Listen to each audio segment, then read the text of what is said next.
আর মুর্শিদাবাদের জমিনে আমার জন্ম দুঃখিনী মাকে রেখেছি রে ভাই। আজ 3 দিন হয় আমার মা জননীর মুখ কানা দেখেনি। যুবকরা এই যে মা গুলা দেখছিস রে ভাই, মায়ের মনে কোনোদিন কষ্ট দিস না রে ভাই। তোমার মুখে মা ডাক শোনার জন্য তার স্বামীকে আম্মু ডাক শোনাবে রে ভাই। আজকে আমি তোমাদের কাছে সব রকমের ওয়াজ তুলে ধরছি। বিদায় রজনীতে চলে যাবো রে ভাই, আমি আর আল্লাহ আসবো কিনা জানি না। এই যে মা গুলা এখানে বসা, তারা তাদের স্বামীকে আব্বু ডাক ডাক শোনাবে, মা ডাক শোনাবে রে ভাই। এই কারণে মা জননীর বাবা সুন্দর শরীর খানা সিজার করার কথা ডাক্তারে যখন বলে, মায়ের পেটে যখন বাচ্চা আছে না, মা জননী দুটো খেয়ে শান্তি পাই না, বসে শান্তি পাই না, শুয়ে শান্তি পাই না রে। 10 মাস যে কি কষ্ট হয় এই দুঃখিনী মা ছাড়া আর কেউ বুঝে না, মা ছাড়া কেউ বুঝে না রে ভাই, মা ছাড়া কেউ বুঝে না রে যুবক। ডাক্তার বলল শারীরিক ভাবে নরমাল ভাবে বাচ্চা প্রসব হবে না, সিজার করতে হবে। আপনারা বলবেন সিজার না সিজার? ডমকুল, আপনার ডমকুল, আমাদের ডমকুল শহরে একটা ডাক্তারের সাথে আমার বন্ধুতালি আছে বাবা।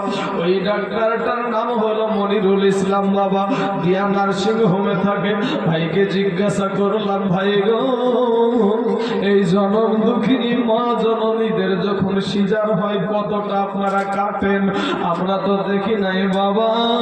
ও শোনা, আমাকে একটা ছবি দেখাচ্ছিল রে যুবক। এই যুবক ভাই, আমাকে একটা ডাক্তার ছবি দেখালো, তো দেখলাম মোটামুটি এতটা জায়গা কেটে ফেলেছে, এতটা জায়গা, মায়ের এই জায়গাটা এতটা জায়গা কেটে ফেলেছে। যার এত সুন্দর পেটটা, নিখুঁত পেটটাকে তোমার মুখে মা ডাক শোনার জন্য এই মা গুলা তারা কি করলো? ডাক্তারকে বলছে, ডাক্তার আমার যাই হোক না কেন আপনি আমাকে কাটেন, যাই করেন না কেন আমার সন্তানের যেন কিচ্ছু হয় না। এইরকম মানুষ আর কি আছে যুবক? সেই মাকে তোরা মা বলে ডাকিস না, সেই মাকে রাগ দেখাও, মেজাজ দেখাও। তুমি নামাজ পড়ো আর জীবনী শুনো আর যেমন তাই করো, তোমার মতো বিরাস মার্কা দাড়ি নিয়ে তোমার নামাজ কবুল হবে না, তুমি যতই নামাজ পড়ো না কেন। কথা বলেন ঠিক না বেটি? যুবক ভাইরা ঠিক বলছি তো ভাই? শোনা ভাই, তোমরা ঠিক আছো তো নাকি? আমি খারাপ কিছু বলছি নাকি ভাই? আমি যা কথা বলছি বাবাজি ইসলামের পক্ষে কথা বলছি, কোনো বাড়তি কোনো লেকচার নিয়ে আমি এখানে বসি নাই। এই মা গুলা এখন বাবাজি আগেকার জামানায় মহিলাদেরকে বেহুশ করা হতো, অজ্ঞান করা হতো, এখন আর অজ্ঞান করা হয় না। এখন কি করা হয়? এখন শুধু এই জায়গাটাকে আবুদা করা হয়, কারণ সন্তান যাতে চুরি না হয়ে যায়, একজনের সন্তান যেন আরেকজনের সাথে যারা এদিক ওদিক না পাল্টিয়ে না ফেলতে পারে।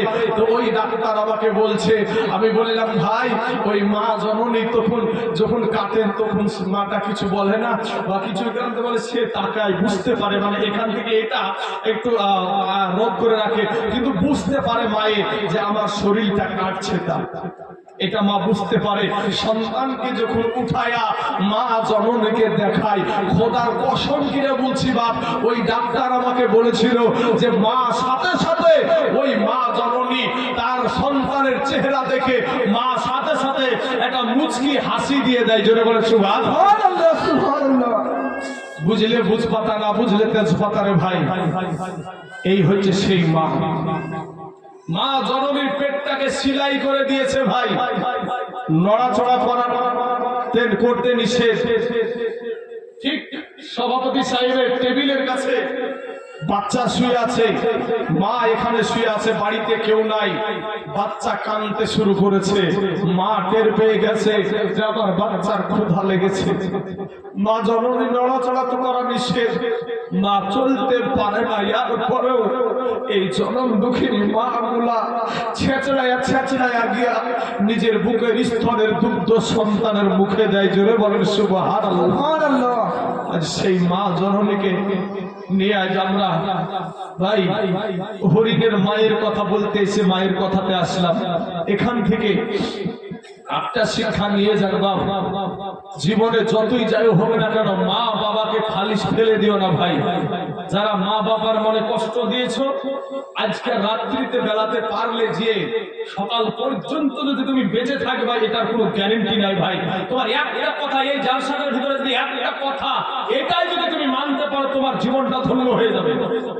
তোমার মাকে অনেকদিন মা বলে ডাকো নাই ভাই, তুমি মাকে রাতের বেলায় জেগে বলো, মা গো, ও মা, আমি তোমার সাথে অন্যায় করেছি মা, তুমি আমাকে ক্ষমা করে দাও। পৃথিবীর কেউ ক্ষমা না করলে এই জনম দুঃখিনী মায়ের জানটা নরম জান, এই মারা ক্ষমা করে দেয়। জোরে বলেন সুবহানাল্লাহ। আমার নবীর প্রেমে পাগল হইলে, নবীর প্রেমে পাগল হইলে আল্লাহ তাআলা খুশি। নবীর দারুদ ও পড় দিবানিসি, আমার নবীর প্রেমে পাগল হইলে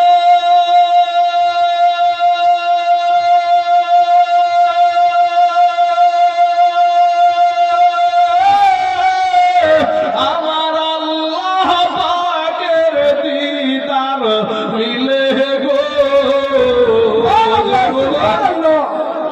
এতগুলা মানুষ আছেন ভাই। মুস্কান খানের কথা তো বোধহয় বলেছি আপনাদের এখানে না? মুস্কান খান একাই আওয়াজ দিয়েছিল, গোটা পৃথিবী কেঁপেছিল। আপনারা এতগুলা মানুষ আছেন, একবার জোরে সোরে বলেন ধরি সুবহানাল্লাহ। এই যুবকেরা মুসলমানের মতন আওয়াজ দিয়ে, আমরা মুসলমান কাউকে ভাই করে কথা বলি না ভাই। আমরা একমাত্র আল্লাহকে শুধু সিজদা করি, আল্লাহর কাছে মাথা নত করি। ওই আল্লাহকে সাক্ষী রেখে একবার জোরে সোরে বলেন সুবহানাল্লাহ।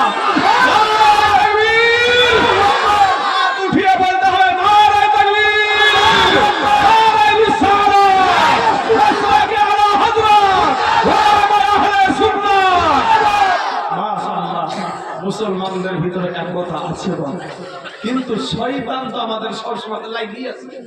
শয়তান সবসময় পিছনে লাগিয়ে আছে, কি করা যাবে রে বাবা? তো ভাই শোনা, তোমরা যুবক ছেলেরা, বুদ্ধিমান ছেলে, জ্ঞানী গুণী ছেলে, তোমরা ভাই আমার মাথা তাকে বারবার এদিক ওদিকে নিয়ে যায় না ভাই, একটু মনোযোগ দিয়ে নবীর কথাগুলো শুনো।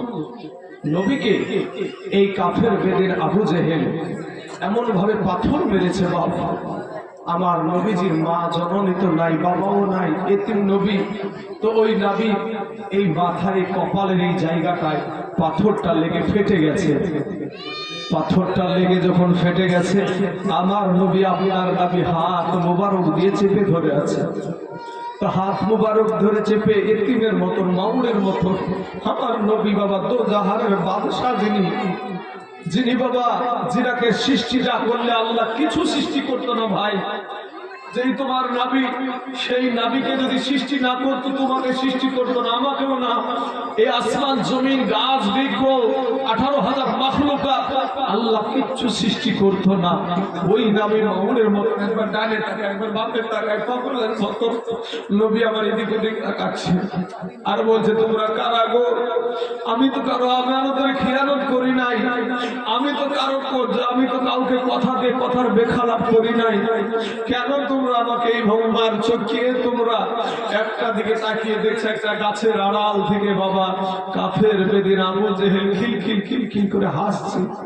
আর আমার নবী, আমার দয়ার নবী, ওই নবী বাবাজি বলছে, চাচা গো, আপনি তো জানেন আমার মা নাই, আপনি তো জানেন আমার বাবা নাই, এরপরে কেন গো চাচা আপনি আমাকে এইভাবে মারলেন?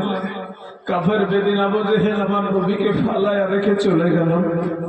আমার নবী মা নাই, মায়ের কাছে যাবে, বাবা নাই, বাবার কাছে যাবে। বাবাজি এমন সময় আমার দয়ার নবী নূর নবী টুক টুক টুক টুক করে করে বাবা পাশি জংলার কাছে চলে গেল। জংলার ভিতরে যায় একটা গাছে হিলাম দিয়ে আমার নবী কপালটাকে চেপে ধরে বসে আছে।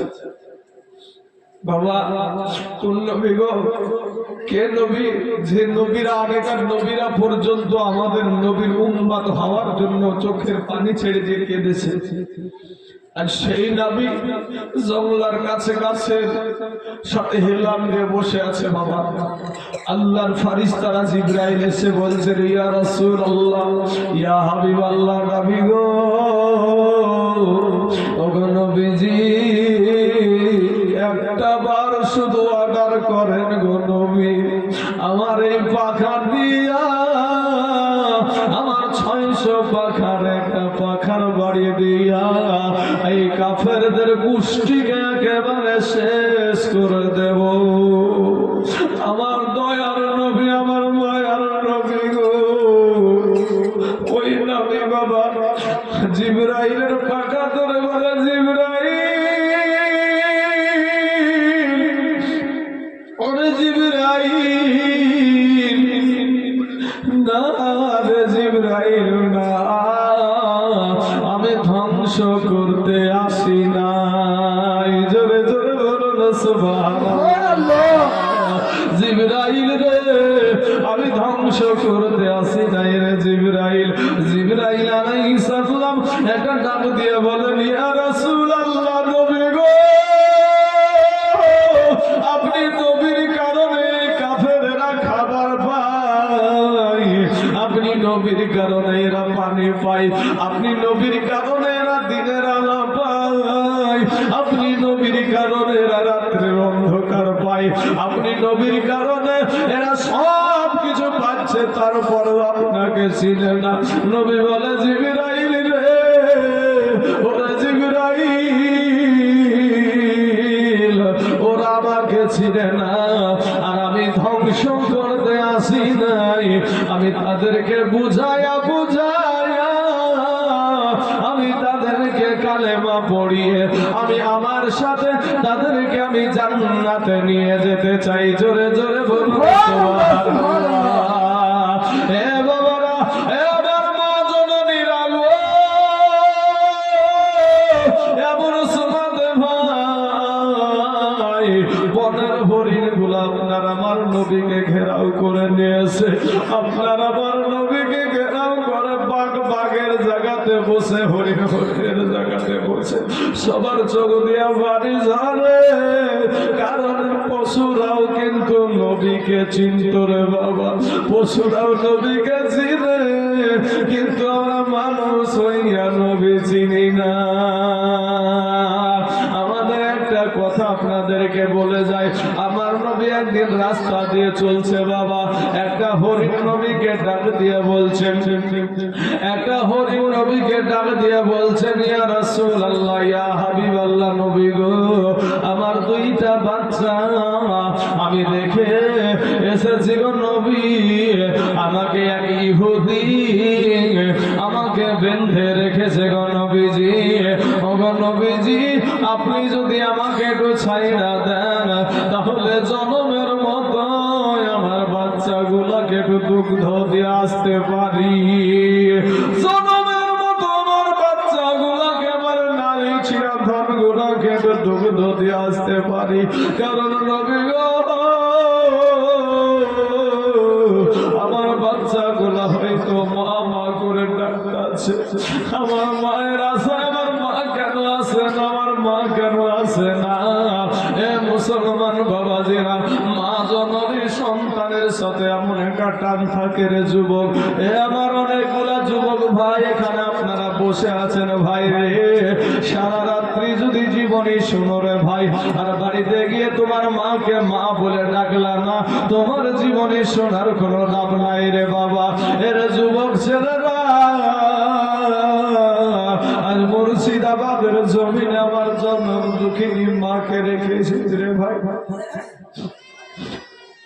আজ 3 দিন হয় আমার মা জননীর মুখ কানা দেখেনি। যুবকরা,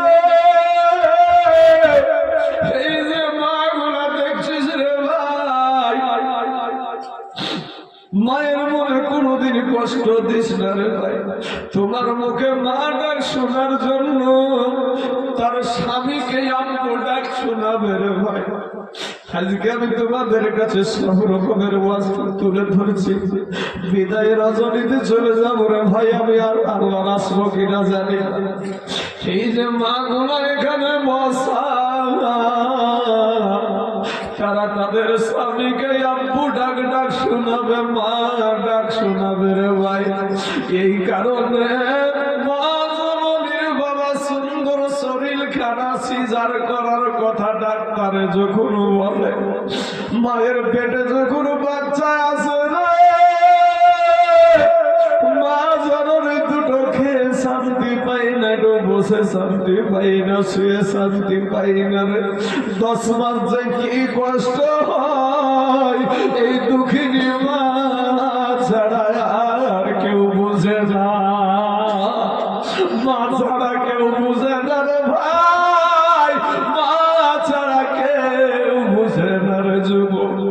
ডাক্তার বলল সাংসারিক ভাবে নরমাল ভাবে বাচ্চা প্রসব হবে না, সিজার করতে হবে। আপনারা বলবেন সিজার না সিজার? ডমকুল, আপনার ডমকুল, আমাদের ডমকুল শহরে একটা ডাক্তারের সাথে আমার বন্ধু তালি আছে বাবা। ওই ডাক্তারটার নাম হলো মনিরুল ইসলাম বাবা, দিয়া নার্সিং হোমে থাকে। ভাইকে জিজ্ঞাসা করলাম, ভাই গো এই জনম দুঃখিনী মা জননীদের যখন সিজার হয় কতটা আপনারা কাটেন? আমরা তো দেখি নাই বাবা। ও শোনা, আমাকে একটা ছবি দেখাচ্ছিল রে যুবক। এই যুবক ভাই, আমাকে একটা ডাক্তার ছবি দেখালো, তো দেখলাম মোটামুটি এতটা জায়গা কেটে ফেলেছে, এতটা জায়গা, মায়ের এই জায়গাটা এতটা জায়গা কেটে ফেলেছে। যার এত সুন্দর পেটটা, নিখুঁত পেটটাকে তোমার মুখে মা ডাক শোনার জন্য এই মা গুলা তারা কি করলো? ডাক্তারকে বলছে, ডাক্তার আমার যাই হোক না কেন, আপনি আমাকে কাটেন, যাই করেন না কেন, আমার সন্তানের যেন কিচ্ছু হয় না। এইরকম মানুষ আর কি আছে যুবক? সেই মাকে তারা মা বলে ডাকিস না, সেই মাকে রাগ দেখাও, মেজাজ দেখাও। তুমি নামাজ পড়ো আর জীবনী শুনো আর যেমন তাই করো, তোমার মতো বিরাস মার্কা দাড়ি নিয়ে তোমার নামাজ কবুল হবে না, তুমি যতই নামাজ পড়ো না কেন। কথা বলেন ঠিক না বেটি? যুবক ভাইরা ঠিক বলছি তো ভাই?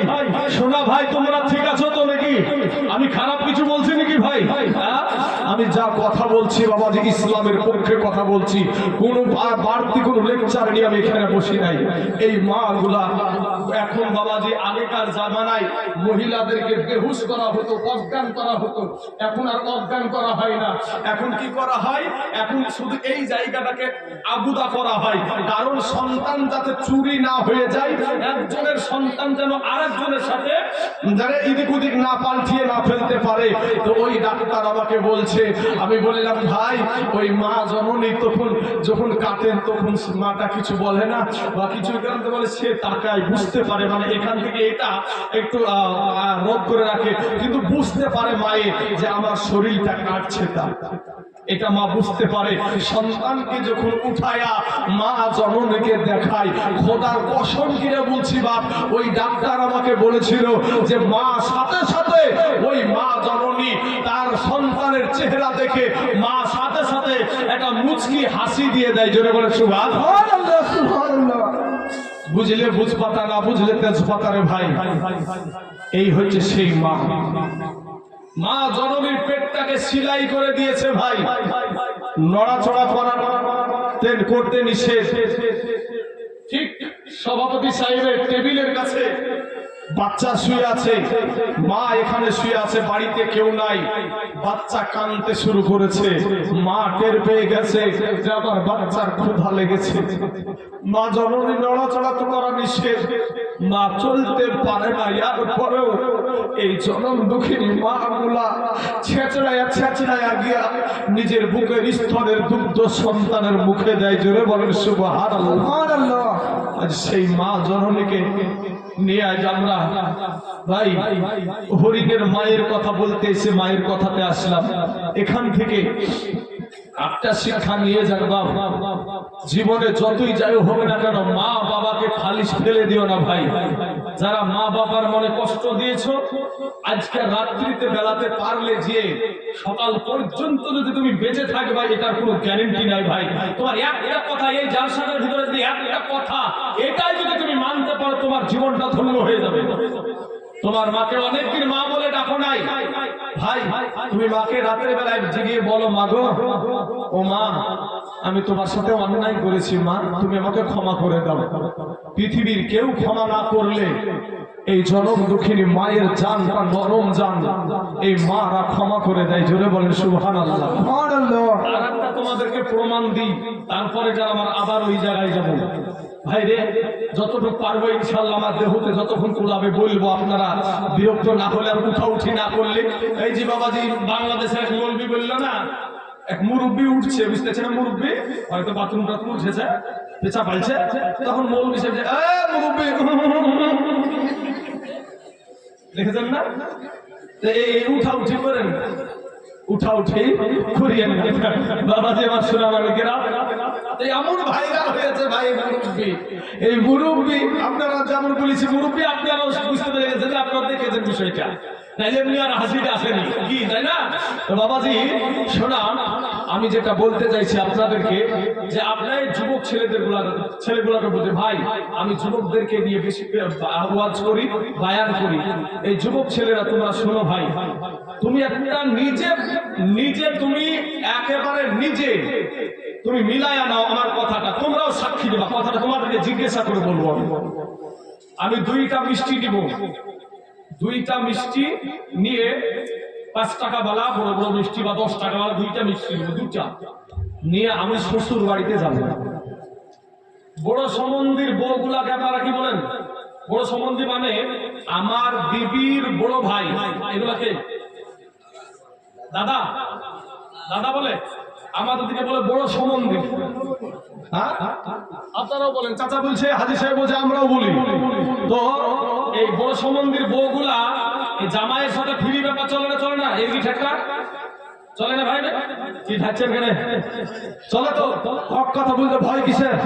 যেটা চলে এদেরকে ফ্রি করে দিয়েছে, কিন্তু আমার নবী বলেছে এদের থেকে বেশি দূরে থাকতে, এদেরকে জামাইকে থেকে সালাজ ভাই, জামাত দিকে ওগুলাকে বলা হয় সালাজ ভাই, তো সালাজ ভাই থেকে দুলা ভাইকে দূরে থাকতে বলা হয়েছে।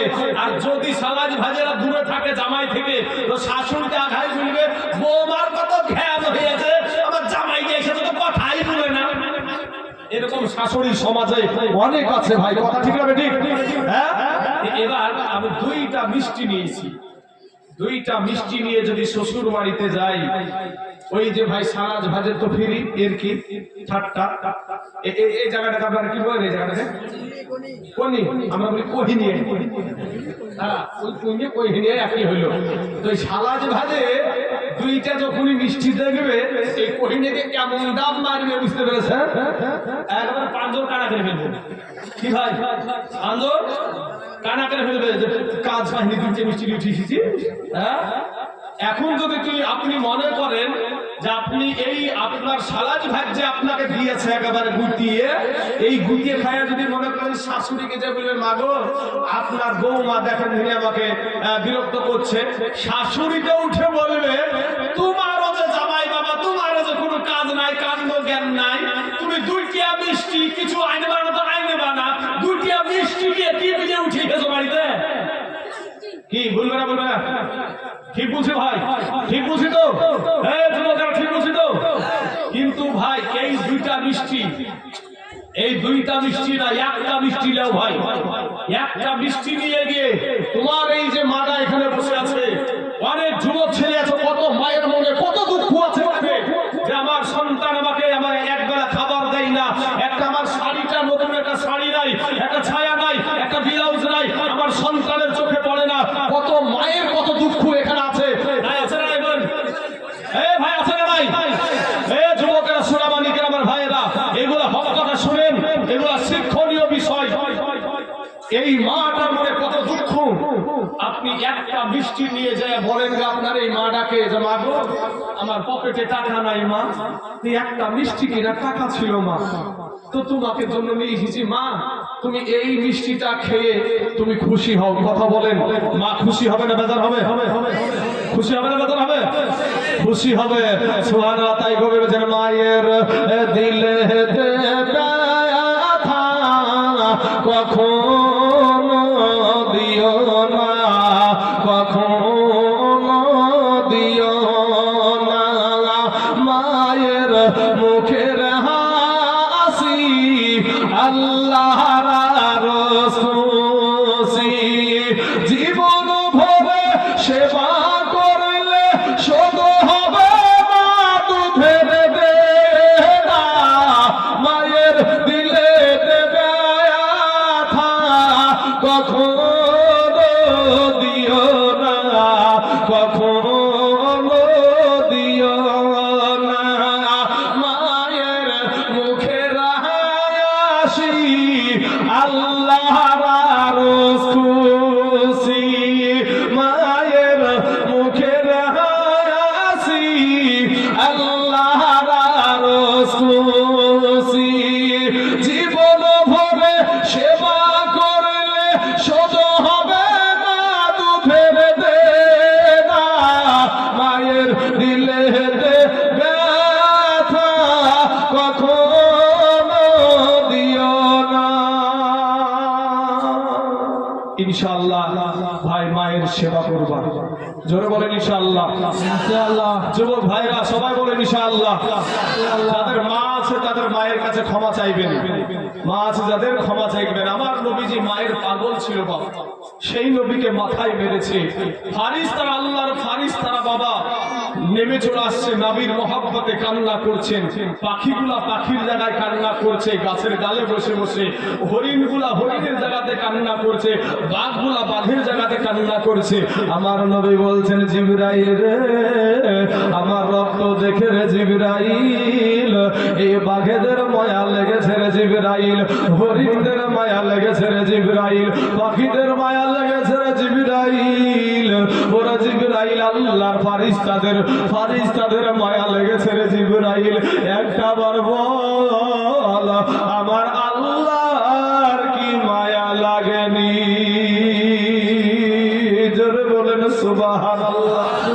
জিবরাইল একটা টান দিয়ে বাবা আল্লাহর কাছে গিয়ে বলে আল্লাহ গো, ওগো আল্লাহ,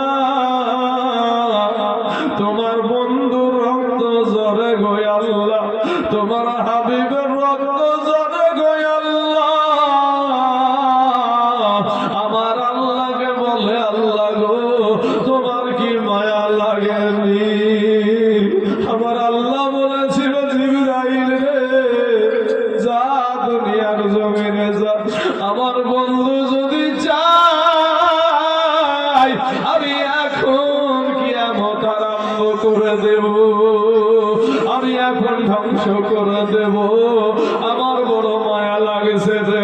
জিবরাইল এসে বলে ইয়া রাসূলুল্লাহ, ইয়া হাবিবাল্লাহ, নবী গো আপনার প্রতি আল্লাহর বড় মায়া লাগছে গো আল্লাহ নবী, নবী গো আপনি যদি চান আল্লাহ এখন কিয়ামত আরম্ভ করে দেবে, এখন সব শেষ করে দিবে।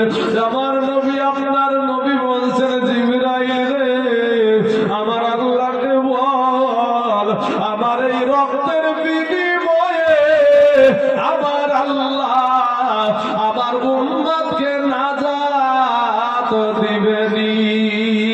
জোরে জোরে বলুন সুবহানাল্লাহ। এ বাবাজি গো, আমার নবী বাবা কত কষ্টের মধ্যে দিয়ে আছে, এরপরেও আমার নবী তার উম্মতকে ভুলে নাই। জিবরাইল আল্লাহকে বলে জি আল্লাহ গো তোমার হাবিব বলছে তার উম্মতকে তুমি কি নাজাত দিবানি? এই রক্তের বিনিময়ে তুমি তার উম্মতকে নাজাত দিবানি? আমার আল্লাহ বলেছিল জিবরাইল রে আমার বন্ধুকে জানায়া দে রে জিবরাইল, আমার বন্ধু যাকে ইচ্ছা উম্মত বলে জান্নাতে নিবে, আমি আল্লাহ তাকে বাধা দিব না। জোরে এমন সুমাতে একটা হরিণ আর একটা হরিণের সাথে বাবা আলোচনা চলছে, কিছু করার নাই। নবী আমার বসে আছে, রক্তায় আর রক্তাক্ত হয়ে যাচ্ছে, নবী আমার আস্তে আস্তে ক্লান্ত হয়ে যাচ্ছে। এমন সুমাতে একটা হরিণ মন থেকে বাবা আল্লাহকে বলে, আল্লাহ গো আল্লাহ, একটা বরাবর জবানটা খুলে দাও গো আল্লাহ, তোমার নবীর পক্ষে আমি একটু কথা বলতে চাই। যেমন নবীর পক্ষে কথা বলতে চেয়েছে বাপ, হরিণের জবান থেকে মুখটা খুলে গেল, ও আপনার জবান খুলে গেল। হরিণ একটা ডাক দিয়ে বলে, এ বনের পাখিরা রে, এ বনের বাঘেরা, বনের হরিণারা রে, আজকে যদি আমরা এই নবীকে ঘেরাও করে বসে কান্না করি, তাহলে এখানে তো আমরা সেরকম সেবা কিছু করতে পারবো না। নিশ্চয় তার চাচাদেরকে খবর দেওয়ার দরকার আছে। তোমরা কারা গো তার চাচার কাছে খবর পৌঁছাবা? কে যাবে বাবা? ওই হরিণটা বলে, আমি যাব, কিন্তু আমার জীবনের কোনো গ্যারান্টি নাই। আমি বেঁচেও ফিরতে পারি, নাও ফিরতে পারি, কিন্তু আমার নবীর জন্য আমি একটা দৌড় দিয়া তার চাচাদের কাছে আমি খবর নিয়ে যাব। হরিণ তখন বাবা একটা দৌড় দিয়া রে বাপ, একটা দৌড় দিয়া আমার নবীর চাচা আপনার হযরত হামজালা তখন কিন্তু কালেমা পড়ে মুসলমান হয় নাই, ওই হামজালার কাছে একটা দৌড় দিয়া বাবা তার বাড়ির দরজার সামনে গিয়া দাঁড়িয়ে গেছে হরিণ। এইদিকে হামজালা আপনার জঙ্গলাতে পড়ে আপনার হরিণ শিকার করার জন্য তীর আর ধনুক নিয়ে বের হচ্ছে। এমন সুমাতে গেটে আপনার দরজাতে হরিণ হাজির। এবার তীরখানা যখন আপনার নিশানা শুরু করেছে হামজালা, হরিণটা দুই চোখের পানি ছেড়ে দিয়া, হরিণটা দুই চোখের পানি ছেড়ে দিয়া কান্দে আর বলে, ওগো চাচা, ওগো ভাইজান, ও মুহাম্মাদের চাচা, আপনাকে একটা কথা বলার সুযোগ দেন, আপনাকে আমি একটা কথা বলবো। এবার যখন দেখলো হামজালা দেখছে হরিণের কথা বলে, আশ্চর্য হয়ে গেল। চৌপায়া জানুয়ার কথা বলে, বিষয় কি, ব্যাপারটা কি? তীর ধনুকটা নামায়া নিল, বলে একটা কথা বলতে দাও গো। একটা কথা বলার পর একটা খবর জানানোর পর যদি আমাকে তুমি তীর মেরে আমাকে মেরে দাও, আমার মনে কোনো দুঃখ আসবে না, আমার মনে কোনো কষ্ট আসবে না। এ মুসলমান যুবক ভাইয়েরা, এবার ডাক দিয়া বলে, হামজালা গো, তোমরা এতগুলা চাচা থাকতে তোমার ভাতিজাকে ওই কাফের বেদিন আবু জাহিল, ওই আবু জাহিল আপনার ভাতিজাকে মেরে রক্তাক্ত করে দিয়েছে, জঙ্গলার ভিতরে পড়ে আছে গো, তাকে দেখার কেউ নাই, তার সেবা করার কেউ নাই। এবার আপনার হামজা করলো কি, সঙ্গে সঙ্গে বাবা ওই হরিণটাকে বলে, হরিণ রে, আমি হরিণ শিকার করতে বের হয়েছিলাম, আর হরিণের দরকার নাই, আমার ভাতিজার আগে দরকার। জোরে একবার চিল্লায়া বলুন সুবহানাল্লাহ। তরবারি খানা নিয়া করলো কি, একটা দৌড় দিয়ে আপনার নবীর কাছে আর গেল না, সোজাসুজি চলে গেছে কাফের বেদিন আবু জাহেলের কাছে। আবু জাহেলকে যায় বলে, আবু জাহেল তাড়াতাড়ি করে বল, আমার ভাতিজা কোথায়? ওরে আবু জাহিল, তাড়াতাড়ি করে বল, আমার ভাতিজা কোথায়, আমার ভাতিজা কোথায়? আবু জাহেল একটু গম্ভীর ভাবে বলছে, বলবো না। আর যেমন বলেছে বলবো না, আর আপনার বলবো কি, তরবারি খাপ ছিল, তরবারি খাপের ভিতরে ঢুকানো ছিল, ওই আগার দিকটা ধরে জামার দিয়ে এমন ভাবে একটা দিয়েছে বাবা, আমার নবীর কপাল মুবারকের যেই জায়গাটাও ফাটিয়ে দিয়েছে, আর নবীর চাচাও আবু জাহেলের কপাল ফাটিয়ে দিয়েছে। তখন বাবা যখন কপালটা ফেটে গেছে, তখন বলছে, হামজালা রে, তোর হাতে ধরি, তোর পায়ে ধরি, মারিস না রে, আমি এখনই বলে দিছি তোর ভাতিজা কোথায় আছে। বলে, আমি অমুক জায়গাতে অমুক জঙ্গলের পাশে তাকে আমি আঘাত করেছি, আমি চলে এসেছি, তারপরে কোথায় গেছে বলতে পারবো না। ডাক দিয়ে বলে, আবু জাহিল, আমি হামজালাকে তুই ভালো করেই চিনিস রে, যদি আমার ভাতিজার কিছু হয় মনে রাখিস তোর ফিরে এসে তোর গর্দনে মাথা লাগে হবে। বাবাজি আমার সোনা মানিকেরা, ওগো আমার ভাই জানেরা, ও যুবক সন্তানেরা, এমন সময় আমার দয়ার নবী, আমার মায়ার নবীর চাচা হযরত হামজা রাদিয়াল্লাহু তাআলা আনহু আপনার দৌড়তে দৌড়তে গিয়া দূর থেকে আমার নবী দেখেছে যে তার চাচা ছুটে ছুটে ছুটে ছুটে আসছে। আমার নবী একটা দৌড় দিয়েছে, মাজা গাড়া ধরে বলে, চাচা গো আমার দুনিয়াতে মা নাই বাবা নাই গো চাচা, আপনারা থাকতে আমাকে এই বাবু মানে। এবার আমি যারা বললে ভাতিজা কষ্ট নিও না, আমি তোমার ওই কাফের বেদিন আবু জাহেলের প্রতিশোধ নিয়ে এসেছি। সাথে সাথে আমার নবী বলছে, চাচা গো আমি প্রতিশোধ আমি চাই না, ওরা আমাকে চিনে না, চাচা গো আমি প্রতিশোধ চাই না, আমি তাদেরকে কালেমা পড়ে মুসলমান বানাতে চাই। হামজালা দেখছে যে মানুষটা প্রতিশোধ চাই না, এত কষ্ট পাওয়ার পরে, এত আঘাত পাওয়ার পরে, যেই মানুষটা কষ্ট পেতে কষ্ট তাকে আঘাত করতে চাই না, এই সাধারণ কোন মানুষ হতে পারে না। ও ভাতিজা তুমি আমাকে